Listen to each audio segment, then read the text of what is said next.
Yeah, absolutely. And thank you, Birders, for always giving us the opportunity to speak out loud for ourselves.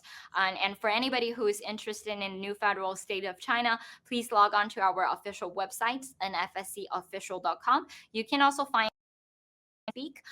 With Mr. Miles' trial, we actually did a series of broadcasts in Mandarin and in English as well. It's called Miles' Trial, and from Monday to Friday in the past several weeks, you will always be able to find us talk about the testimonies of witnesses, the strategies that we observed from the government and from the defense, with all of the court documents and transcripts. It is public bilingually on our websites as well. If you find, nfscofficial.com, you just click on court documents, you will find everything, including the motions, responses, and the transcripts of the trial. And with all that being said, the efforts of taking down the Chinese Communist Party will not be ceased. Please don't forget that CCP had, created the COVID-19 pandemic. They have launched the biological weapon warfare against the world.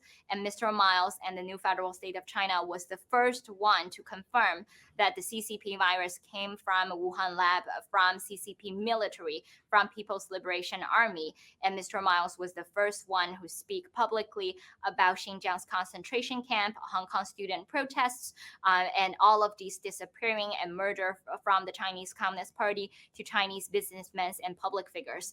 And if we, look back at the history of the whistleblowers movement, lots of major events was taking place. The Ukraine rescue launched by Rule of Law Foundation. The 2018 press conference discussing about the investigation details about HNA President Wang Jian.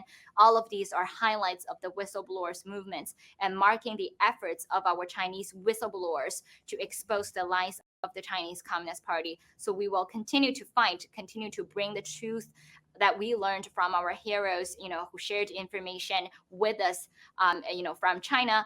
And so the fight will not end until we take down the CCP.